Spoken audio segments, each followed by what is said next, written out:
This is a surfer's guide to Byron Bay. It's already been done, but hey, I'm gonna do it anyway. For the record, I'm done trying to make y'all comfortable. For the record, you ain't trying to grow in stomach. For the record, lab on me going all the way. For the record, ain't trying to link no time to waste. For the record, for the record.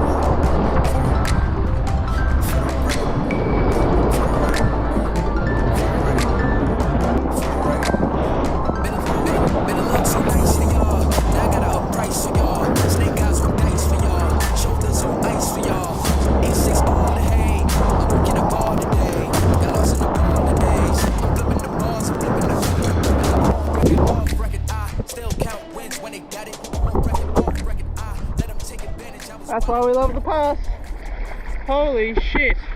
Obviously Byron Bay is a beautiful place to have a holiday. It's got lots of good surf breaks within walking distance of the town, so it's really nice little town to go have a stay. In terms of where to sleep, caravan parks if you have a tent, hostels, and there's also some nice hotels and Airbnbs. We flew up from Melbourne, so we decided to go into a hostel, and it was pretty cheap. It was like $280 for the whole week. Yeah, it was $40 a night for our own little room. It was really nice. We had aircon, we had a fan.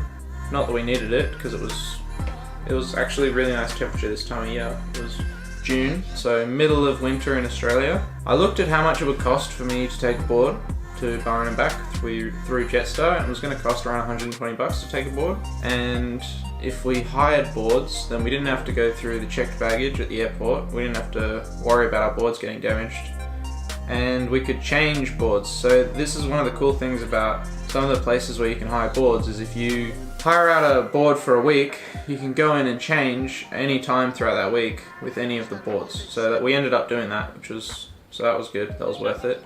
But yeah, it was $180 for the week, so we hired boards from this place. So this is where we hire the boards, and that's where we're staying.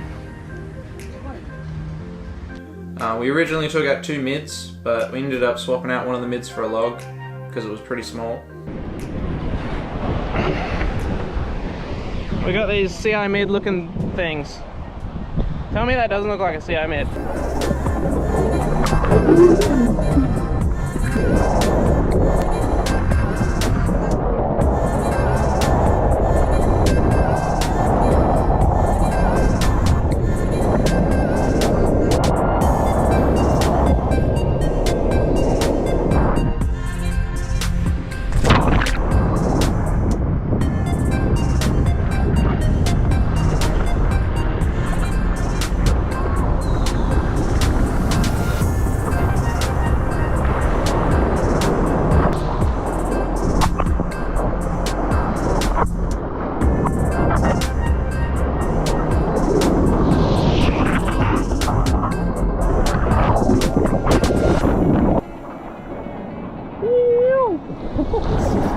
There are loads of really nice restaurants in Byron, so we ended up spending a bit too much on food, but that's alright. We spent $300 each, and you could definitely do it for way cheaper. So the hostels, they have kitchens, so you can cook your own food. So you could do it way cheaper than that if you wanted to, but we were pretty happy to splurge on nice food. And for us, the flights are $260. So yeah, the whole trip cost about $1,000 for a week, which is pretty expensive, but worth it for us. What did we do? We basically just surfed the whole time. I did tell Chloe that we're not just gonna surf the whole time, but that is kind of what ended up happening. Like, there was one day where we went to do the lighthouse walk, but the track was closed, so we ended up just walking around the pass and then walking up Watergoes, and then walking up the beach even further to the most easterly point along the beach. And we ended up seeing a bunch of good surf, a bunch of good waves at Watergoes, so we ended up going out later that afternoon.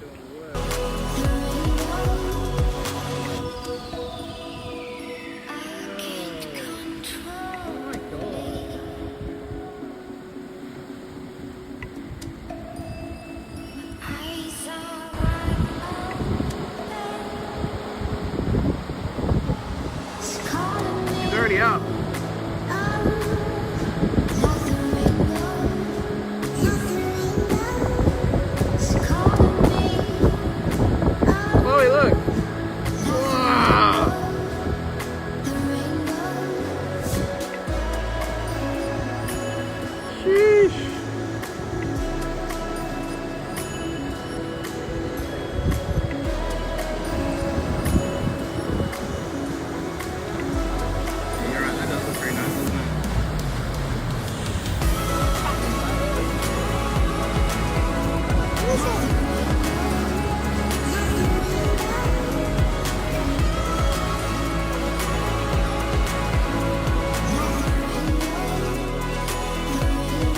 crowds weren't that bad. I kind of expected, at the pass especially, for the crowds to be horrific. But I think if you go there in an off-peak time, so not school holidays, and if you go there when the waves aren't that good, when it's like 0 to 1, 1 to 2, when it's not like 2 to 3, 3 to 4 pumping, yeah, it didn't seem like the crowds weren't that bad, to be honest. The other activity that we did was a bit of shopping. Well, we didn't really buy anything, but window shopping, because there's some really nice shops around Byron. One of my favourite stores or shops is the McTavish shop. My dad froths McTavish boards, and I kind of do too. Like, this shop is pretty sick. McTavish has been around since the 1960s, which is kind of insane to think about. He's given a lot to the surfing world, that guy, and yeah, if you're up there, definitely something to do. Go check out his shop. He's got some really nice boards, some really nice clothes. There is loads of other things to do, like there's even a circus up there. But yeah, I think we were really lucky with the wind. We basically had offshore wind the whole time. Super clean, the water was beautiful. We had sort of small conditions, but I've still got my injured wrist and Chloe's a beginner, so we were kind of happy with the small conditions, to be honest. In terms of beaches, you've got Main Beach, which you're probably not going to want to surf there, in my opinion. It didn't look like there were many consistent rides to be had. Then you've got a little bit to the left, if you're looking at it on a map. A little bit to the left, you've got the Wreck, which we actually had a lot of fun at. It's a pretty cool spot. It's got it's just like a shipwreck. And I think the swell has wrapped around the shipwreck and created like a bit of a sandbar and a peak. So we surfed there a couple times. That was really fun. And then if you go to the right, there's the pass, and the pass is probably on days like how we had it, it's probably one of the best beginner breaks in Australia, to be honest. Like, it's like waist deep, waist high runners that go for. I caught one that was 280 meters long. I even like mapped it to check because I was like, that's the longest wave I've ever caught. It might be the longest wave I've ever caught. I don't know. I've caught some long waves, but yeah, it's an unreal spot. Like, it gets absolutely packed when it's good, when it's like overhead, for good reason, because it's a really high quality wave, really high quality right hand point break. And it's a sand bottom point break, which is really nice, so you're not worried about cutting yourself up on reef.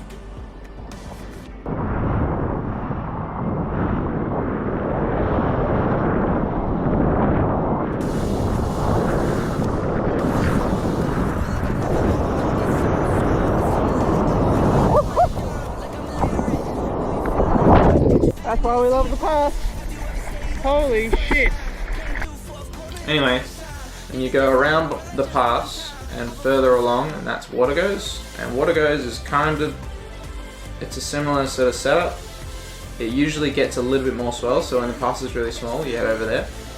And it's also a really nice beginner break, like when it's small, obviously.